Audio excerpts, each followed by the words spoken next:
ઇમરજન્સીના સમયે લોકોને સતર્ક કરવા માટે અમદાવાદમાં સાયરનનું ટેસ્ટિંગ કરાયું. સિવિલ ડિફેન્સ દ્વારા લાલ દરવાજામાં આવેલા બહુમાળી ભવનના ધાબા પર ટેસ્ટિંગની કામગીરી કરાઈ હતી, જે સવારે 8 વાગ્યાથી 9 વાગ્યા સુધી 3 વાર મોટેથી વગાડવામાં આવ્યું હતું. મહત્વનું છે કે અગાઉ સિવિલ ડિફેન્સે ગુજરાતમાં 150 ઇમરજન્સી સાયરન લગાડ્યા હતા, પરંતુ સમય જતાં આ તમામ સાયરન બંધ હાલતમાં થઈ ગયા છે, જેથી કોઈપણ અનિચ્છનીય પરિસ્થિતિમાં નાગરિકોને એલર્ટ કરવા માટે આધુનિક સાયરનનું ટેસ્ટિંગ કરવામાં આવ્યું. આ સાયરનની ખાસિયત એ છે કે દુનિયાના કોઈપણ સ્થળેથી મોબાઈલ ફોનથી ઓપરેટ કરી શકાય છે. આ આધુનિક સાયરનને પ્રાયોગિક ધોરણે રાજ્યના 10 સ્થળે લગાવાશે, જેમાં ભુજ, ગાંધીધામ, જામનગર, ગાંધીનગર, સુરત, કાકરાપાર સહિત અમદાવાદ અને વડોદરાને આવરી લેવાશે. તો અમદાવાદ અને વડોદરામાં 2 સાયરન લગાવવાનું આયોજન કરવામાં આવ્યું છે.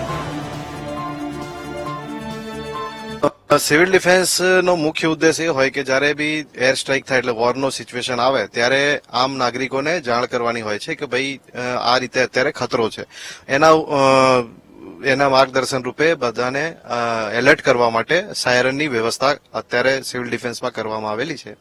તો એ સાયરનથી લોકો સુધી ખબર પડે કે ભાઈ કોઈ એર સ્ટ્રાઇક છે કાં તો કોઈ વોર જેવી સિચ્યુએશન છે, એમને આગાહ કરવા માટે આ પ્રોસિજર કરવામાં આવે છે. અત્યારે અમારા પાસે 200 થી વધારે અમદાવાદ સિટીની અંદર સાયરનો ઓલરેડી લાગેલી છે, પણ એ ઘણી બધી જૂની પદ્ધતિથી ચાલતી હતી, એટલે એ લોકો હવે એને રિપ્લેસ કરી અને અમે નવી સાયરનો ખરીદવાની પ્રક્રિયા અત્યારે ચાલુ કરી છે.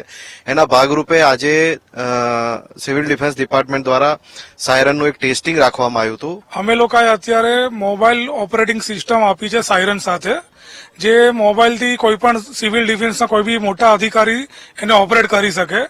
સાયરનની મોટરની જે કેપેસિટી છે 10 HP છે, પ્લસ એની જે રેન્જ છે 16 કિલોમીટર ગણવામાં આવે છે.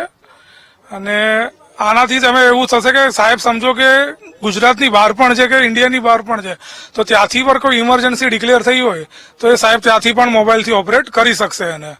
તો એના માટે આપણી પબ્લિકની સેફટી માટે બહુ સારી સિસ્ટમ આપણે આપી રહ્યા છીએ. અત્યારે ટેસ્ટિંગ માટે 1 નંગ બનાવી છે અને બીજી 10 નંગ બનાવવાની છે.